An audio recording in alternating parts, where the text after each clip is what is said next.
हर हर महादेव, जय भोलेनाथ। नमस्कार, मैं साधना पांडे मार्गदर्शन पे आपका स्वागत करती हूँ। तो आइए दोस्तों, आज हम बात करते हैं द्वितीया व्रत जीवित पुत्रिका व्रत के बारे में। तो जीवित पुत्रिका व्रत यूपी और बिहार की बहुत ही प्रसिद्ध व्रत है और सबसे लंबा रखे जाने वाला ये व्रत है। तो जीवित पुत्रिका व्रत में नियम क्या है वो जान लेते हैं। और जीवित पुत्रिका व्रत जो लोग नया प्रारंभ करना चाहते हैं, क्या मायके से प्रारंभ करना चाहिए, क्या इसमें नए वस्त्र पहनना चाहिए, तो बहुत सारे आपके इससे जुड़े हुए प्रश्न भी हैं। तो आज के वीडियो में सारी बातें स्पष्ट जानेंगे। देखिए दोस्तों, सबसे पहले तो जीवित पुत्रिका जो हमारे क्वार मास की जो पितृपक्ष लगता है, उस पितृपक्ष की अष्टमी को पड़ता है। और इस महीने में पितृपक्ष के साथ नवरात्रि भी आती है, लेकिन नवरात्रि जो है वो शुक्ल पक्ष में आती है और पितृपक्ष कृष्ण पक्ष में होता है। तो अश्विन महीने या क्वार महीना जो भी आप बोलते हो, इसकी अष्टमी तिथि को जीवित पुत्रिका का व्रत किया जाता है और नवमी तिथि में पारण किया जाता है। और हाँ, ये विशेष ध्यान आपको रखना है कि अष्टमी तिथि में निर्जला निराहार व्रत को अपने संतान की दीर्घायु के लिए करना चाहिए। देखिए, अब ध्यान आपको ये रखना है कि ये व्रत अगर आप नया प्रारंभ करना चाहते हैं तो कर सकते हैं। इस साल कोई मलमास 2 मास कुछ नहीं है, तो बहुत ही अच्छा मौका है। आप इस व्रत को प्रारंभ करना चाहें तो बिल्कुल भी प्रारंभ कर सकते हैं। और प्रश्न आया था कि क्या मायके से व्रत प्रारंभ करना ज़रूरी होता है। तो देखिए, इस व्रत में ऐसा कोई नियम नहीं है कि आप मायके से प्रारंभ, इस व्रत को क्योंकि ये पितृपक्ष में पड़ता है, आप ससुराल से ही करें तो उत्तम होगा। तो ससुराल से करें, आप जहाँ कहीं भी हैं वहाँ से इस व्रत को कर सकते हैं। तो आप कहीं बाहर हैं, पति के साथ हैं, तो वहाँ से भी इस व्रत को पूरी आराम से नियम और निष्ठा से कर सकते हैं। तो इस विशेष बात का आप ध्यान रखिएगा। अब आइए नियम जान लेते हैं। देखिए दोस्तों, जीवित पुत्रिका व्रत का नियम प्रारंभ हो जाता है नहाय खाए से। और जैसा कि 14 तारीख को जीवित पुत्रिका व्रत है, तो 13 तारीख को नहाय खाए रहेगा। 13 तारीख को नहाय खाए रहेगा। 13 तारीख दिन पड़ रहा है शनिवार का। तो अब देखिए, शनिवार के दिन इस व्रत में तिल के पत्ते होते हैं, तिल के पत्ते, और तिल के पत्तों को जल में भिगोकर उससे क्या किया जाता है, बाल धोया जाता है। अगर तिल के पत्ते नहीं मिल रहे हैं तो आप सफ़ेद तिल ले लीजिएगा, पानी में हाथों में मसल कर पानी में डाल के उससे भी नहा लीजिएगा। तो ये कार्य आप कर लीजिएगा। अब देखिए, शनिवार का दिन पड़ रहा है, तो कुछ लोगों के मतानुसार होता है कि शनिवार को आप बाल धो सकते हैं, लेकिन देखिए, शनिवार गुरुवार थोड़ा खर दिन माना जाता है। तो आपका मन हो, अगर धोना चाहे तो आप बाल धो लीजिए, नहीं तो आप एक दिन पहले शुक्रवार को बाल वगैरह धोकर नहा लीजिए। अब देखिए, मैं स्पष्ट यहाँ इसलिए नहीं बता रही हूँ कि सबकी मान्यता अलग अलग होती हैं। जैसे मुझसे पूछे तो मैं कदापि शनिवार को बाल नहीं धोऊंगी, मैं शुक्रवार को ही धोऊंगी। तो इस विशेष बात का ध्यान रखिए। अच्छा, कुछ जगह जैसे बिहार वगैरह में तो परंपरा है कि व्रत के दिन भी सिर के ऊपर से बाल धोकर नहाया जाता है। तो इस व्रत में एक बात तो एकदम गांठ बांध लीजिए कि आपको वही नियम लेना है जो आपकी सासू माँ बता रही हैं। देखिए, मैं आपको सभी नियम बता रही हूँ ना, क्योंकि आज से पहले जो मैं जीवित पुत्रिका व्रत करती थी, वो व्रत करती थी खड़ा, यानी कि मैं गोठ में जाती थी, नदी किनारे जाती थी, सभी के साथ जाती थी और हाथ जोड़ करके प्रणाम करती थी, और प्रणाम करके और अपना वहाँ कहानी वहानी सुन के चली आती थी। लेकिन इस बार जो है वो सासू माँ अस्वस्थ हैं, जिस कारण इस व्रत को मुझे ही करना पड़ेगा। तो व्रत करने का मतलब कि पूरी पूजा भी मुझे ही करना पड़ेगा। जो सुबह में उठ के पूजा होती है, जो शाम में उठ के पूजा होती है, जो कुछ मैं वहाँ जा तो नहीं पाऊँगी गाँव, लेकिन मैं जहाँ हूँ वहीं से अपनी पूरी पूजा करूँगी, क्योंकि सासू माँ इस बार अस्वस्थ हैं और वो कर नहीं पाएंगी। तो जिस कारण तो अब तक तो मैं भी टेंशन फ्री थी और आराम से अपना व्रत करती थी, लेकिन इस बार मुझे भी थोड़ा टेंशन रहेगा पूजा पाठ और ये सब कार्य करने का। तो देखिए, इसमें मेरे ये बताने का मतलब आपको ये है कि मैं आपको सारे नियम बता रही हूँ, विश्वास मानिए, लेकिन मैं ये सारे नियम नहीं करूँगी। मैं वो नियम करूँगी जो मेरे परिवार में होता आ रहा है। तो अब आप कहेंगे कि तो फिर मैं बता क्यों रही हूँ। मैं वही बता रही हूँ जो मेरे परिवार में होता आया है, क्योंकि देखिए, वही करना चाहिए इस व्रत में जो आपकी सासू माँ बोले, जो आपके परिवार में होता आ रहा है। अगर आपकी सासू माँ नहीं है तो आप अगल बगल आसपास के लोगों से पूछें कि वो कैसे करते हैं, तो आप उसी भांति करके अपनी पूजा करें। क्योंकि इस व्रत में ना किसी की कहा सुनी नहीं करना चाहिए, वो करना चाहिए जो आपके परिवार में होता हो। तो इस बात को मानिए और इस बात को समझिए, तो इस तरीके से करिए। तो देखिए, नहाय खाए में शनिवार को अगर आपकी आत्मा चाहे तो आप बाल धोएं, न आत्मा चाहे तो आप शुक्रवार को बाल धो लें तिल के पत्ते डाल करके। बस यही तो करना होगा कि इस दिन के बाद आपको लहसुन प्याज इत्यादि नहीं खाना चाहिए। तो देखिए, बिना लहसुन प्याज के भी खाना बहुत अच्छा बन जाता है अगर प्रयास किया जाए और मन से प्यार से बनाया जाए तो ये चीज़ें आपको ध्यान रखना है। अब दूसरी चीज़ क्या करना है वो ध्यान रखिए। नहाए खाए तो हमारा हो गया, नहाए खाए के दिन तो हमको जो नियम करना है अपना कर ही लेंगे हम। अब आती है व्रत की बारी। देखिए, इस व्रत में सरगी ली जाती है। तो सरगी में क्या करना है कि आपको सुबह 3 बजे, अब देखिए 4 बजे तक लोग खाते पीते रहते हैं चाय पानी, ये सब नहीं करना चाहिए। अधिकतम 3:30 तक ले लीजिए, नहीं तो 3 तक नियम है, 3:30 तक ले लीजिए। एकदम व्रत को खंडित मत करिए आप लोग, एकदम भंग मत करिए कि जब तक सूरज उग नहीं रहा है तब तक हम खा रहे हैं पी रहे हैं, ऐसा मत करिए आप लोग। आप सरगी का मतलब समझिए कि 3, 3:30, 3:15 तक आपकी सरगी कंप्लीट हो जाना चाहिए, उसके बाद कुछ मुंह में नहीं जाना चाहिए। तो सरगी में वही चीज़ें हैं जो कि शरीर को ताकत दे, वही बताऊंगी आपको। तो जैसे कि नारियल पानी ले लीजिएगा, कुछ लोगों के यहाँ दही चूड़ा खाया जाता है, जैसे मेरे यहाँ मेरे नियम के अनुसार दही और वो चीज़ चढ़ाई जाती है नेनुआ के पत्ते पे। कैसे चढ़ाई जाती है मैं वो बता देती हूँ। देखिए, करना यह है कि आप उस सुबह उठेंगे और दही और चूड़ा को लेकर के और इसको क्या करेंगे कि पत्ते पे रख करके और छत पे रख देंगे। चील और सियारन के लिए ये रखा जाता है। तो सुबह ये कार्य कर दिया जाता है और वही दही चूड़ा खाया जाता है।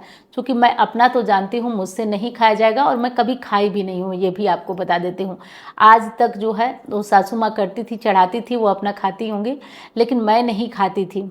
क्योंकि मुझसे सुबह सुबह अगर दही चूड़ा मैं खाने लगूंगी तो शायद दिक्कत हो जाएगी, तो इसलिए मैं नहीं खाई हूँ। तो आप लोग देखिए, देख लीजिए, चढ़ाने वाला कार्य तो करना पड़ेगा, भले ही आप खाएं या न खाएं। तो सुबह उठ करके आप लोग सरगी से पहले नहा लीजिएगा, क्योंकि पूजा करना होगा। इसमें चील सियारन के लिए निकालते हैं, कुछ लोग अपने पितर के लिए भी निकालते हैं। हमारे यहाँ चील सियारन के लिए निकलता है, फिर भी नहा के निकाल के अपना ब्रश वगैरह करके ही नहाइएगा।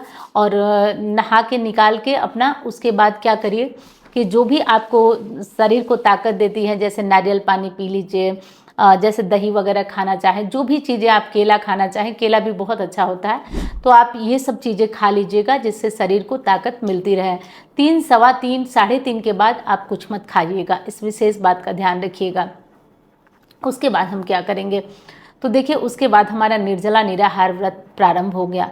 अब हम क्या करेंगे कि शाम को जो लोग अपना जाते हैं गोठ में, गोठ मतलब जहाँ पे जीमुत वाहन बाबा की एकत्रित होकर के पूजा होती है।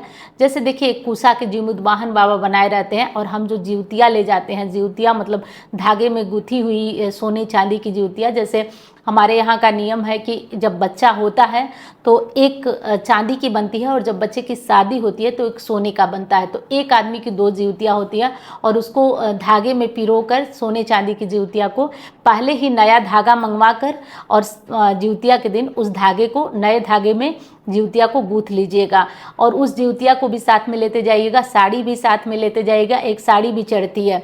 अगर आपकी सासू माँ है, ये सारे कार्य कर रही हैं, तो आपको इतना कुछ करने की ज़रूरत नहीं है। केवल आप जाइए, हाथ जोड़िए, प्रसाद वगैरह चढ़ाना चाहें तो चढ़ा सकते हैं।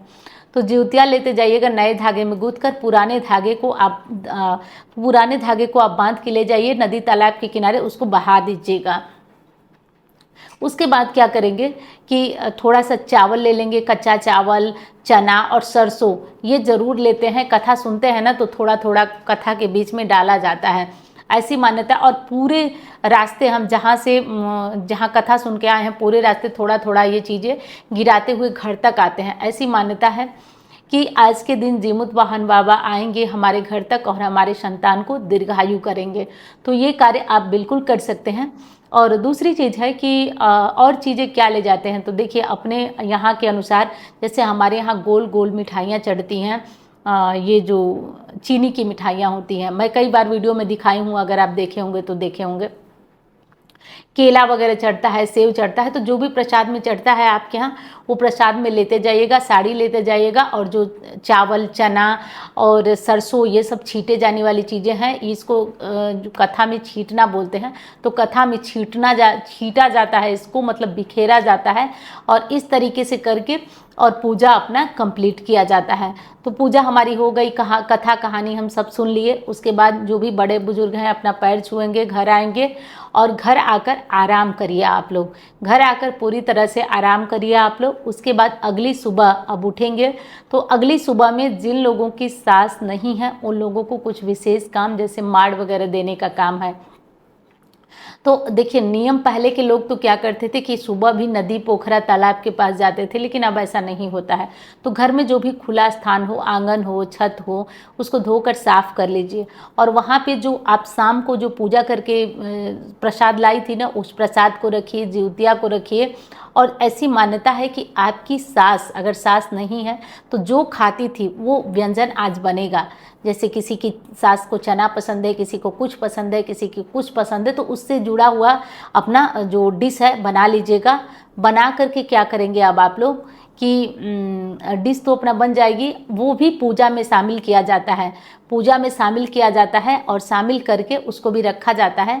और सास के लिए कुछ लोग माड़ निकालते हैं। देखिए, ये हमारे यहाँ की परंपरा नहीं है, लेकिन कुछ लोग जो है माड़, चावल का माड़ सास को पत्तों पे चढ़ाते हैं। लेकिन हमारे यहाँ की मान्यता ये है कि दूध और चिवड़ा और हलवा ये सब चीज़ें चढ़ती हैं। तो दूध और चिवड़ा जो कि गर्म होना चाहिए, दूध गर्म होना चाहिए। ठंडे दूध में जो चिवड़ा, जो पोहा बोलते हैं आप लोग, वो नहीं डाला जाता है।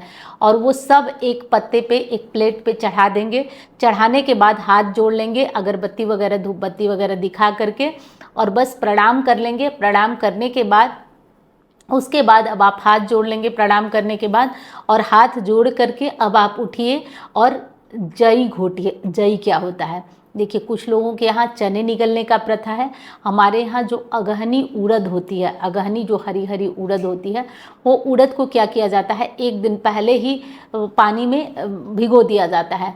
और भिगो करके क्या किया जाता है कि पहले चारों दिशाओं में उड़द को हे अरियार, हे बरियार, अपने बेटे का नाम लेके कहना, बोलना है कि इनकी मम्मी खर जिउतिया की हैं, ऐसा बोलकर पूरब में, ऐसा बोलकर पश्चिम में, ऐसा बोलकर उत्तर में, दक्षिण में, ऐसे करके छीट दीजिए। उसके बाद जितनी आपकी संतान है, देखिए संतान का मतलब कुछ लोग केवल बेटों के लिए करते हैं, विश्वास मानिए बेटियां भी किसी से कम नहीं हैं। तो आप बेटियों के लिए भी जितनी आपकी संतानें हैं उतनी आप जई घोट सकते हैं। तो कितनी? एक संतान के लिए 5 उड़द निगला जाता है पानी से, कूचा नहीं जाता है दांत से।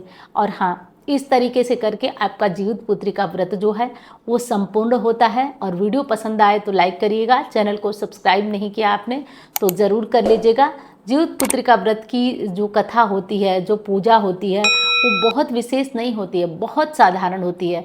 घर में तो हम करते हैं तो कलश वगैरह रख के करते हैं, लेकिन जब आप गोठ में जाते हैं ना, तो वहाँ अरियार बरियार को या कुश को एक मिट्टी में लगाए रहते हैं लोग, और वहीं पे जाके हम अपना फल मिठाई रख देते हैं और उसी अरियार बरियार से स्पर्श करा लेते हैं, अपना जिउतिया स्पर्श करा लेते हैं, धूप बत्ती जला देते हैं। और धूप बत्ती जलाकर बस बैठकर कथा सुन लिया जाता है। इसमें कथा का बहुत मतलब महत्व है। तो कथा सुन लिया जाता है। कथा सुन करके अपने बड़े बुजुर्गों का पैर छूकर, कोई बड़ी पूजा होती ही नहीं है, बहुत छोटी सी पूजा है। और कोशिश करिएगा सामूहिक ही पूजा करने की, सामूहिक करेंगे तो ज़्यादा अच्छा रहेगा। तो मैं उम्मीद करती हूँ वीडियो आपको पसंद आई होगी। मैं मिलती हूँ अन्य वीडियो में। धन्यवाद।